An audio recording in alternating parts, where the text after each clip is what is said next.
கேரளாவோட திருவனந்தபுரம் மாவட்டத்தில் இருக்கிற ஒரு ஊர் தான் நெடுமங்காடு.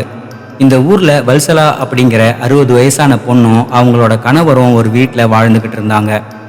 வல்சலாவோட வீட்டில் சில சமயங்கள்ல அவங்களோட 16 வயசு பேத்தி மீரா வந்து தங்குறது வழக்கம். மீரா தன்னோட அம்மாவான மஞ்சுஷா வீட்டில் தங்குறதை விட அவங்க பாட்டி வீட்டில் தான் அதிகமாக இருப்பாங்க. மீராவோட பாட்டி வல்சலாவோட வீடும் அம்மாவான மஞ்சுஷாவோட வீடும் சுமார் 10 நிமிஷம் நடந்து போகக்கூடிய தூரத்துல தான் இருந்துச்சு. இந்த நிலையில 2019 வருஷம் ஜூன் 10 அன்னைக்கு இரவு 8 மணி அளவுல மீரா தன்னோட பாட்டி கிட்ட, பாட்டி நான் இன்னைக்கு அம்மா வீட்டுக்கு போறேன், அங்கதான் தூங்க போறேன் அப்படின்னு சொல்லி கிளம்புனாங்க. மீரா வீட்டுக்கு கிளம்புனதுல இருந்து சுமார் 1.5 மணி நேரம் கழிச்சு, அதாவது இரவு 9:30 மணி அளவுல வல்சலாவுக்கு ஒரு ஃபோன் கால் வந்துச்சு. அந்த ஃபோன் காலை பேசினது வல்சலாவோட மகள் மஞ்சுஷா. அவங்க வல்சலா கிட்ட வழக்கமா விசாரிக்கிற மாதிரி, சாப்பிட்டாச்சாமா, என்னம்மா பண்ற அப்படிங்கிற மாதிரியான விஷயங்களை பேசினதுக்கு அப்புறம் மீரா என்ன பண்றா அப்படின்னு கேட்டிருக்காங்க. அதுக்கு வல்சலா, நீ என்ன சொல்ற, மீரா இங்க இருந்து கிளம்பி அங்கதானே வந்தா, அவ போய் ரொம்ப நேரம் ஆகுதுன்னு சொல்லியிருக்காங்க. அதுக்கு மஞ்சுஷா, மீரா இங்க வரலையே, சரி இரு நான் போய் பாக்குறேன் அப்படின்னு சொல்லி போனை கட் பண்ணியிருக்காங்க. மீராவுக்கு என்ன ஆச்சு, அவ எங்க போனா அப்படிங்கிற பதட்டத்துல வல்சலா இருக்கும்போது கொஞ்ச நேரத்துல திரும்பவும் மஞ்சுஷா கிட்ட இருந்து ஃபோன் கால் வந்துச்சு. அப்போ மஞ்சுஷா ரொம்ப பதட்டத்தோட, அம்மா அவ ஒரு 16 வயசு பையனை லவ் பண்ணாலாம், அந்த பையன் கூட தான் இப்ப திருப்பதிக்கு போயிருக்கலாம், அவங்க ஃப்ரெண்ட்ஸ் சொன்னாங்க அப்படின்னு அழுதுகிட்டே சொல்லியிருக்காங்க. மீரா வீட்டை விட்டு போயிட்டாங்களே அப்படிங்கிற பதட்டத்தோடவே அவங்க அம்மாவும் அவங்க தாத்தா பாட்டியும் அன்னைக்கு முழுக்க தூங்காம கவலையிலேயே இருந்திருக்காங்க. அதுக்கு அடுத்த நாள் காலையிலேயே மஞ்சுஷா தன்னோட அம்மா கிட்ட, நான் திருப்பதிக்கு போய் அவளை கூப்பிட்டு வரேன் அப்படின்னு சொல்லி வீட்டை விட்டு கிளம்புனாங்க. அவங்க வீட்டை விட்டு கிளம்பி போன அடுத்த நாள் வரைக்கும் மஞ்சுஷா தன்னோட அம்மா கிட்ட, நான் மீராவை தேடிக்கிட்டு தான் இருக்கேன், சீக்கிரமா அவளை கண்டுபிடிச்சு வீட்டுக்கு கூப்பிட்டு வந்துடுவேன் அப்படின்னு சொல்லிக்கிட்டே இருந்திருக்காங்க. அதுக்கப்புறம் வல்சலா மஞ்சுஷாவோட நம்பருக்கு ஃபோன் பண்ணி பார்க்கும்போது அவங்க ஃபோன் சுவிட்ச் ஆஃப்ல இருந்துச்சு. சார்ஜ் இல்லாமல் சுவிட்ச் ஆஃப் ஆயிருக்கும் அப்படின்னு தான் வல்சலா நினைச்சாங்க. ஆனா அதுக்கு அடுத்த நாள் ஆகியும் மஞ்சுஷாவோட நம்பர் ஆன் ஆகாம சுவிட்ச் ஆஃப்லயே இருந்திருக்கு. தன்னோட பேத்தியும் வீட்டை விட்டு போயிட்டா. அவளை தேடி திருப்பதி போன தன்னுடைய மகளுக்கும் என்ன ஆச்சுன்னு தெரியல, அவ ஃபோன் நம்பரும் சுவிட்ச் ஆஃப்ல இருக்கு அப்படிங்கிற ஒரு குழப்பமும் கவலையும் பயமும் வல்சலாவுக்கு வந்துச்சு. உண்மையாவே அன்னைக்கு வல்சலாவோட வீட்டில் இருந்து கிளம்புன மீரா எங்க போனாங்க, அவங்கள தேடி போன அவங்க அம்மா மஞ்சுஷாவுக்கு என்ன ஆச்சு, 2019 வருஷம் கேரளாவில் பெரும் பரபரப்பை ஏற்படுத்தின ஒரு கொலை வழக்கை பத்தி தான் இன்னைக்கு இந்த வீடியோவில் நாம பார்க்க போறோம். நீங்க பார்த்துட்டு இருக்கிறது நடந்தது என்ன.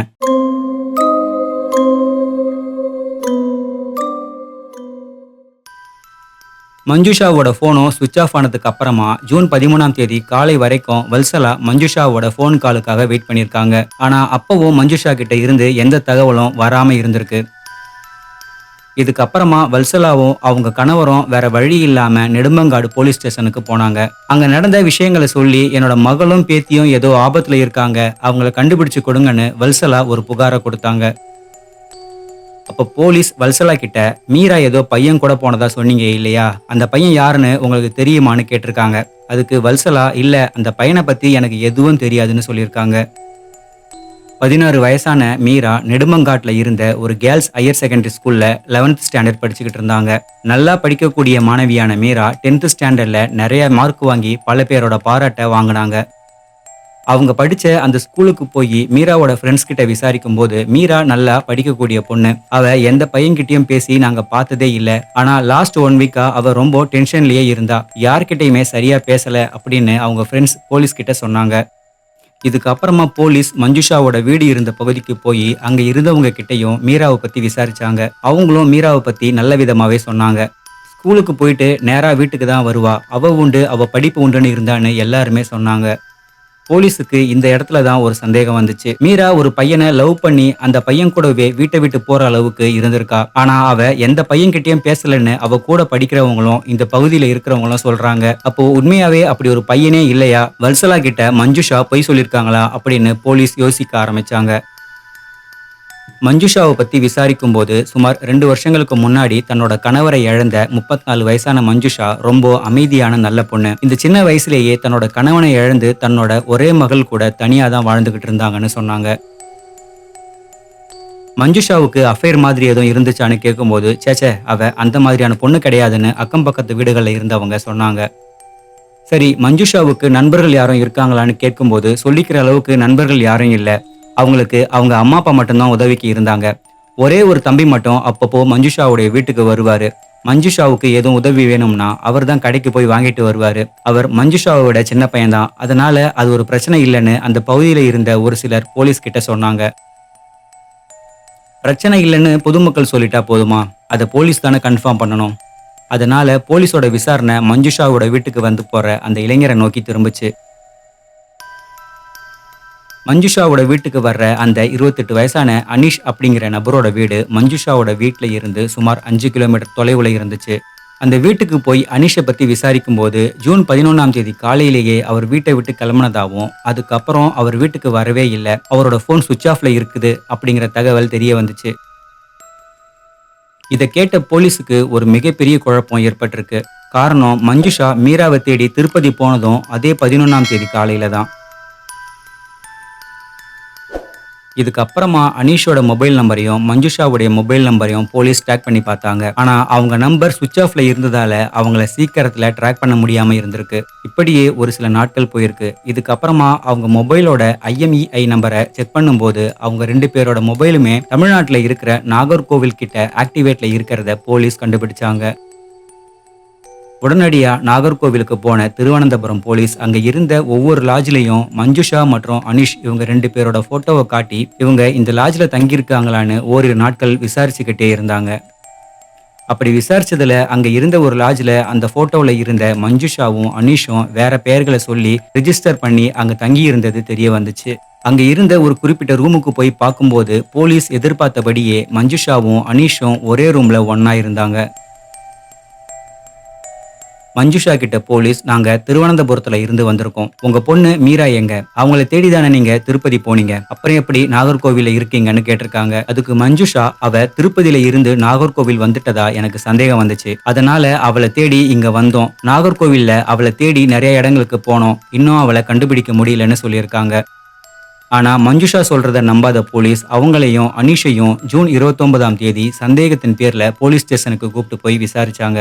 அப்போ அவங்க என்ன சொல்லியிருந்தாங்கன்னா, கணவர் இல்லாம தனியா வாழ்ந்துகிட்டு இருந்த என்னால மீராவை மேற்கொண்டு படிக்க வைக்க முடியாது. இந்த அனீஷ் அப்படிங்கிற தம்பிய எனக்கு நல்லா தெரியும், ரொம்ப நல்ல பையன். 12th முடிச்சதுக்கு அப்புறமா மீராவை இந்த அனீஷுக்கு கல்யாணம் பண்ணி கொடுக்கலாம் அப்படிங்கிற முடிவுக்கு நான் வந்தேன். அதை மீரா கிட்டயும் சொன்னேன். ஆனா அவளுக்கு இந்த விஷயம் பிடிக்கல. இந்த நிலையில ஜூன் 10ஆம் தேதி நைட்டு எனக்கும் மீராவுக்கும் இந்த விஷயம் சம்பந்தமா சண்டை நடந்துச்சு. அந்த சண்டையில மீரா கோவிச்சுக்கிட்டு வீட்டுல இருந்த ரூமுக்குள்ள போய் கதவை சாத்திக்கிட்டு தாப்பால் போட்டுக்கிட்டா.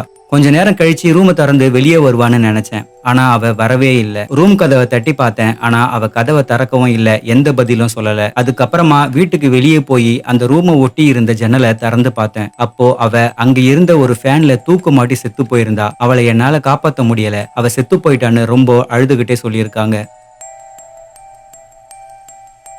மேலும் இந்த விஷயத்த எங்க அம்மா அப்பா கிட்ட சொன்னாலோ இல்ல வேற யார்கிட்டயாச்சும் சொன்னாலோ நான் தான் அவளை கொன்னுட்டேன்னு எல்லாரும் சந்தேகப்படுவாங்க. அதனால இந்த தம்பி முனிஷுக்கு ஃபோன் பண்ணி வர சொல்லி மீராவோட உடலை பைக்ல தூக்கிட்டு போய் முனிஷோட வீட்டுக்கு பின்னாடி இருந்த ஒரு பாழடைஞ்ச கிணத்துல தூக்கி போட்டுட்டோம்னு மஞ்சுளா போலீஸ் கிட்ட சொன்னாங்க. இதுக்கு அடுத்த நாள், அதாவது ஜூன் 30ஆம் தேதி மஞ்சுஷா சொன்ன அந்த கிணத்துல இருந்து மீராவோட இறந்த உடல் அழுகிய நிலையில மீட்கப்பட்டுச்சு. மீராவோட டெட் பாடி சுமார் 20 நாட்களா தண்ணீர்லயே இருந்ததால அந்த டெட் பாடி ரொம்ப மோசமான நிலையில இருந்துச்சு. இதனால அதே இடத்துல மீராவோட டெட் பாடி போஸ்ட்மார்ட்டம் செய்யப்பட்டுச்சு. மீரா தற்கொலை பண்ணி இறந்துட்டாங்கன்னு மஞ்சுஷா சொன்னது உண்மையா இருக்குமா இல்ல பொய்யா இருக்குமா அப்படிங்கிற சந்தேகத்திலேயே போலீஸ் இருந்தாங்க. அதை உறுதிப்படுத்துற வகையில மீராவோட போஸ்ட்மார்ட்டம் ரிப்போர்ட் இருந்துச்சு. மீராவோட டெட் பாடியை போஸ்ட்மார்ட்டம் பண்ண டாக்டர் என்ன சொல்லியிருந்தாருன்னா, மீராவை செக் பண்ணதுல அவங்க கழுத்துல துப்பட்டாவால இருக்குன அடையாளம் இருக்கு. ஆனா அது தூக்கு மாட்டின மாதிரி தெரியல, வேணும்னே யாரோ ஒருத்தர் துப்பட்டாவால கழுத்தை இறுக்கி இருக்காங்க. இதுல இன்னொரு முக்கியமான விஷயம், மீராவோட நுரையீரல்ல அதிகமா தண்ணி இருந்துச்சு. அதுக்கு என்ன அர்த்தம்னா, மீராவை கிணத்துல தூக்கி போடுற அந்த சமயம் வரைக்கும் அவங்க உடல்ல உயிர் இருந்திருக்கு. கிணத்துல விழுந்ததுக்கு அப்புறமா கிணத்து தண்ணியை குடிச்சு மூச்சு முட்டி தான் அவங்க இறந்து போயிருக்காங்கன்னு அந்த டாக்டர் போலீஸ் கிட்ட சொன்னாரு.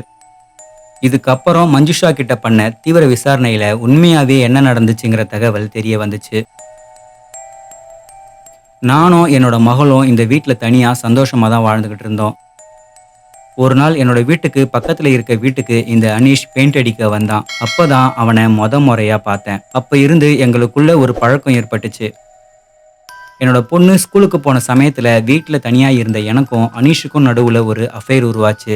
ஒரு முறை மீரா திடீர்னு ஸ்கூல்ல இருந்து ஆஃப் டேல வீட்டுக்கு வந்துட்டா. அப்போ வீட்டு ஹால்ல அனீஷ் இருந்தான். என்கிட்ட அது யாருன்னு கேட்டப்போ அவன் என்னோட ஃப்ரெண்டு தான், சும்மா பார்க்க வந்தான்னு சொன்னேன். அதுக்கப்புறமா நிறைய முறை நானும் அவனும் மீட் பண்ணி பேசுறத மீரா கவனிச்சுக்கிட்டே இருந்தா. இந்த நிலையில ஒரு நாள் நானும் அவனும் வீட்ல இன்டிமேட்டா இருக்கும்போது திடீர்னு வீட்டுக்கு வந்த மீரா அதை பார்த்துட்டா.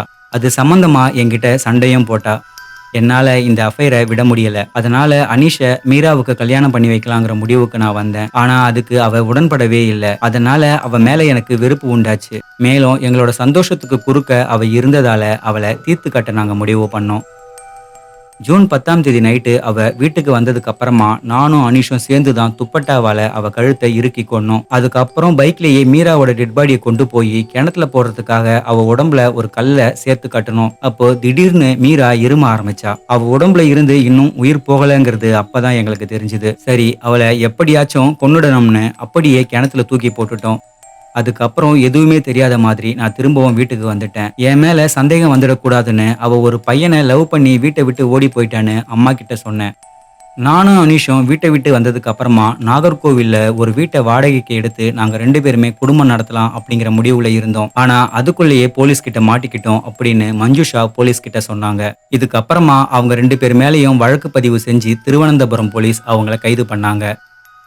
இந்த வழக்கு சம்பந்தமான சில தகவல்களுக்காக மஞ்சுஷாவையும் அனீஷையும் அந்த கிணறு உள்ள பகுதிக்கு கூப்பிட்டு போகும்போது அதிகமான பொதுமக்கள் அந்த இடத்துல கூடி போலீஸை மீறி அவங்க 2 பேரையும் அப்பாவியான சின்ன பொண்ணை கொன்னுட்டீங்களேன்னு சொல்லி கடுமையா தாக்குனாங்க. அவங்க கிட்ட இருந்து அவங்க 2 பேரையும் மீட்கிறதே போலீஸுக்கு கஷ்டமான விஷயமா இருந்துச்சு.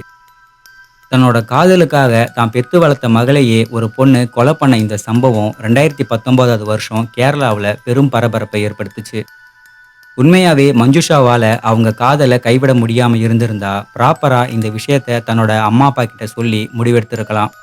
அதுவும் முடியலன்னா யாருக்கும் சொல்லாம எந்த தொந்தரவையும் உண்டு பண்ணாம தனியா போயிருக்கலாம்.